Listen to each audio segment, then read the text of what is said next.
Pollen, une marque tendance dont tout le monde parle sur les réseaux, en France et même à l'étranger. Si on revient un peu en arrière, Pollen est une marque créée par deux frères et une sœur qui tombent sous le charme de l'artisanat d'Hermès et rêvent de fonder une marque accessible mais de qualité. Depuis l'apparition des sacs dans les mains de Kate Middleton, de Emily in Paris et des influenceuses, on se demande ce que vaut la marque. C'est ce qu'on va voir ensemble, let's go! Hey, aujourd'hui on se retrouve dans une nouvelle vidéo un peu mode. Voilà, on n'a pas l'habitude sur cette chaîne de parler de mode, mais aujourd'hui je me suis dit pourquoi pas vous parler des sacs Pollen, étant donné que j'en ai deux à la maison et le dernier que je viens de recevoir aujourd'hui. Il fallait quand même qu'on partage ça ensemble, que je vous parle de la marque, que je vous parle de la qualité, de mon honnête avis, parce que c'est un peu la marque tendance et à la mode en ce moment. Donc si vous kiffez ce genre de vidéo, que vous voulez voir plus de contenu mode sur ma chaîne, n'hésitez pas à mettre un petit like et à vous abonner juste ici. Et peut-être que ça changera un peu des contenus food et conseils organisation. Alors je me suis installée confortablement et on va commencer. Alors j'hésite sur lequel vous montrer en premier. On va commencer je pense par le plus ancien, le premier que j'ai eu. Ça fait un peu moins de 6 mois que j'ai ce sac et c'est parti, j'arrête le suspense. C'est tout simplement le numéro 10 en coloris olive. J'ai eu un coup de cœur, vraiment il est canon. La forme, je savais que mon premier sac Pollen, je voulais le numéro 10, j'ai complètement craqué sur cette forme là. Et puis on va parler peut-être des détails dorés qu'il y a dessus. Je suis plutôt team doré. Donc vraiment les détails j'ai adoré, avec la petite mention Pollen sur le milieu, la fermeture éclair couleur dorée et les petits détails aussi des boutons sur les côtés de couleur dorée. Je trouve qu'avec cette couleur ça va parfaitement bien ensemble. Et je sais que moi au niveau des habits que je m'habille souvent en soit couleur foncée, donc tout ce qui est noir, marron, etc. mais aussi couleur claire. J'ai beaucoup d'habits dans les tons beige, donc en fait cette couleur allait parfaitement avec ma garde-robe. Au moment où j'ai eu ce sac, je découvrais cette couleur étant donné que je ne l'avais vue nulle part ailleurs. Donc ça je me suis dit bon bah tant mieux, on va éviter d'avoir la même couleur que tout le monde en termes de numéro 10. Je voyais beaucoup le marron, le beige aussi et je crois que c'est le ocre, mais en tout cas c'était les couleurs qui revenaient le plus souvent. Ça m'a aidé à faire mon choix. J'ai bien évidemment reçu le sac dans sa boîte et sa pochette qui est juste là. Je vous avoue qu'en ce moment je le mets souvent, donc je le mets pas trop dans ma pochette, alors que je devrais le mettre pour pas qu'il soit exposé à la poussière, au soleil, etc. Mais j'essaie de le mettre dans des endroits sombres où il n'y a pas trop de lumière. Donc dedans vous avez une autre lanière qui je crois est un peu plus courte que celle-ci, ce qui vous permet en fait de le remonter au plus haut. Si vous aimez bien avoir votre sac centré au plus haut, vous avez donc cette lanière là qui est un peu plus courte que vous pouvez mettre. J'ai gardé celle qui était déjà installée, mais je crois que je vais opter pour celle-ci parce que j'aime bien quand le sac remonte bien. Donc au niveau du modèle c'est bien le numéro 10, c'est l'édition Olivier grainé. J'ai adoré le fait qu'il soit grainé et que ce soit pas la matière lisse, le cuir lisse. Je trouve que la matière grainée s'abîme beaucoup moins et va plus, je pense, tenir dans le temps que du cuir lisse. Au niveau des dimensions, je vous mets tout ça à l'écran parce que j'ai pas envie de vous ennuyer. En tout cas, au niveau de la qualité et de mes impressions sur le sac, je vais vous montrer ce que j'arrive à faire rentrer dedans. Alors on va peut-être commencer par le négatif directement. Moi, ce qui m'embête un petit peu dans les sacs Pollen, je trouve que c'est quelque chose qu'il y a dans tous les sacs Pollen, enfin pratiquement tous parce qu'il y a des modèles plus grands, mais on peut faire rentrer très peu de choses à l'intérieur. Donc si vous avez l'habitude de remplir vos sacs, oubliez, étant donné que c'est des sacs avec des formes assez particulières. Donc si vous voulez garder la forme et vous voulez tout simplement que le sac se ferme correctement, vous n'avez pas à le remplir. Alors parfois ça m'arrive de trop le remplir et dites-vous que pour le coup je mets pas grand chose, mais il y a parfois des éléments, je vais vous faire un exemple. Vous voyez, si là par exemple j'ai ma carte Navigo à l'intérieur, si le sac est un peu rempli et que ma carte Navigo est contre la paroi, vous voyez que ça fait comme une sorte de bosse et ça peut donc abîmer le cuir. Et ça m'arrive assez souvent, j'avoue. Alors je vais vous montrer la taille de mon portefeuille qui est de cette taille là. J'en voulais un qui ne soit pas trop grand, donc on n'est pas sur un truc hyper stock, mais bon ça prend quand même sa petite place. Et en fait avec la forme du sac, finalement vous n'avez pas tant de place que ça, ce qui fait que j'arrive à faire rentrer ça. Si vous avez une petite pochette à l'intérieur comme ça rentre. Ensuite j'ai ma carte Navigo et un petit gel pour les mains et en fait c'est tout. Ensuite j'ai juste des mouchoirs et un paquet de chewing-gum. Voilà, c'est tout ce que j'arrive à faire rentrer dedans. Si vous mettez votre téléphone, je vais refaire le test, il y a peut-être moyen qu'il rentre, mais en fait le principal problème moi c'est que mon porte-monnaie est quand même assez gros et la forme ne permet pas de le faire rentrer facilement s'il y a d'autres éléments avec en fait. Je sais pas si vous voyez là, mais le sac ne s'ouvre pas énormément, donc c'est pour ça aussi qu'on a parfois des difficultés à prendre des choses dans le sac, donc que ce soit les clés, si les clés sont au fond du sac, je vous avoue que c'est un peu une galère à les attraper. Parce que l'ouverture ne vous permet pas de l'ouvrir complètement, mais c'est ce qui permet aussi de garder la forme. Donc vous voyez là, j'ai mis mon téléphone et je galère un peu à le fermer. Et en fait le but c'est de ne pas l'abîmer, donc voilà, je vais enlever mon téléphone, vous voyez que ça rentre pas. On va se cantonner au porte-monnaie. Donc voilà, au niveau du défaut principal, c'est ce que j'ai à leur reprocher.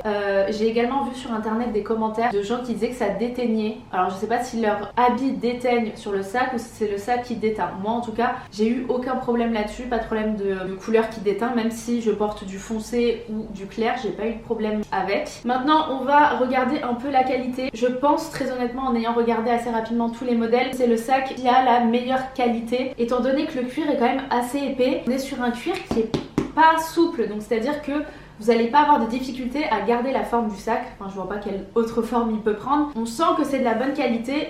Pour le prix que c'est un cadeau, mais il vaut 350 €, donc on est quand même sur un prix assez conséquent, mais pour la qualité que c'est, je trouve ça encore raisonnable et accessible pour un joli cadeau. Donc voilà, au niveau de la qualité, franchement, j'ai pas grand chose à redire. Je trouve qu'il tient bien, alors ça fait un peu moins de 6 mois que je l'ai, mais en le mettant en ce moment assez régulièrement, bah, il faut faire attention, ça c'est sûr, donc ne pas le surcharger.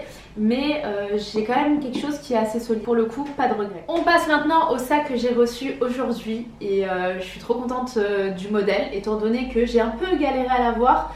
Dans le sens où celui-là pour le coup je suis partie à la boutique et je l'ai eu directement, mais l'autre j'ai dû attendre peut-être une quinzaine de jours avant de le recevoir à la maison, vu que je ne savais pas qu'il était en tendance sur TikTok. Donc j'avais une date d'estimation de livraison peut-être un mois après la précommande et là c'est arrivé 2 semaines à l'avance. Donc franchement pas mal, mais voilà, j'ai quand même eu la frustration de me déplacer en boutique, de pas pouvoir prendre le sac avec moi, mais heureusement que sur le moment j'ai pu quand même voir, étant donné qu'il l'avait en modèle d'exposition, qui permettait de voir la taille, étant donné que j'hésitais entre 2 tailles, et j'ai finalement pris la petite taille et on parle du modèle Sim. Donc on va le redéballer ensemble.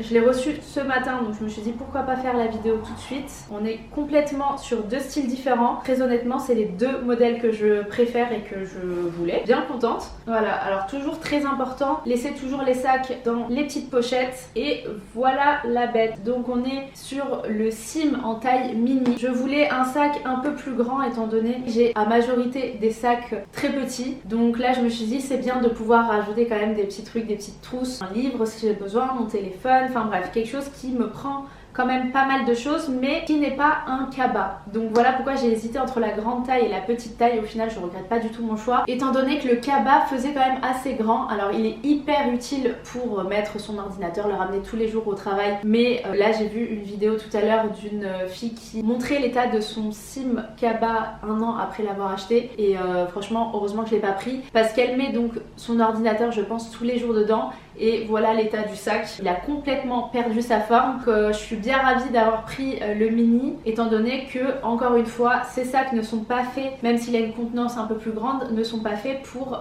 les remplir en fait tout simplement, vu qu'ils ont des formes quand même assez définies. Très dommage de mettre le prix pour avoir un beau sac formé et qu'au final qu'il devienne tout raplapla en fait. Là je suis en train de le réexaminer parce que je l'ai reçu ce matin, j'ai pas trop pris le temps. J'essaye de voir s'il y a des taches dessus, il m'a l'air d'être plutôt correct. Sans très honnêtement que la qualité est un peu moins solide dans le sens où on est sur un cuir différent, on est sur un cuir souple, donc je pense que dans le temps il s'abîmera peut-être plus rapidement que l'autre. J'ai toujours pris un cuir grainé parce que pour le coup je les trouve vraiment magnifiques. Et au niveau de la couture, on est sur une couture qui est ton sur ton. Je vois plein de gens avec les sacs avec une couture qui ressort. Moi je vous avoue que le ton sur ton c'est parfait. On voit aussi au niveau des lanières, alors vous voyez qu'elles partent un peu dans tous les sens. Je l'avais vu en vrai donc je savais. On est clairement sur des lanières qui sont quand même beaucoup plus fines en termes de qualité. Je pense qu'il y a moyen que ça s'abîme assez rapidement si on fait pas attention et si on porte tous les jours. C'est peut-être ça qui justifie son prix un peu moins cher, donc il est à 290 €. Bon en soi il n'y a pas une énorme différence, mais en tout cas gros coup de cœur pour la forme. Moi c'est ce que je voulais. Alors je pense qu'il y a un truc qui va m'embêter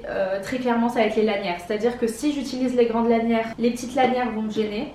J'essaye de voir si je peux les mettre à l'intérieur pour pas que ça me gêne quand je prends les grandes lanières.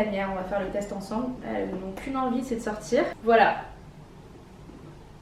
Bon, ça va, mais en l'occurrence, si je cherche un truc dans mon sac, si j'ouvre le sac parce qu'il n'y a qu'un bouton au milieu, elles vont ressortir directement. Donc pour attraper des trucs à l'intérieur, c'est un peu galère, je vous avoue. On est sur un petit détail. C'est pas ça qui va me faire regretter, mais voilà, vous voyez que les lanières sont quand même un peu gênantes, je trouve. C'est ce qui fait aussi la praticité du sac, dans le sens où vous pouvez le porter à l'épaule et au bras comme ça avec les petites bretelles. Donc ça, c'est pour ça aussi que j'ai bien aimé ce sac. Ensuite, donc vous avez un bouton au milieu, donc ce qui fait qu'il reste quand même relativement ouvert. Donc si vous prenez les transports, etc., faites attention. Petite particularité de ce sac que je vous ai pas montré, c'est qu'il peut s'étendre. Vous avez des petits boutons aimantés juste là, et je vais vous le faire pour que vous puissiez voir, parce que même moi en soi je l'ai pas vu avec cette forme là.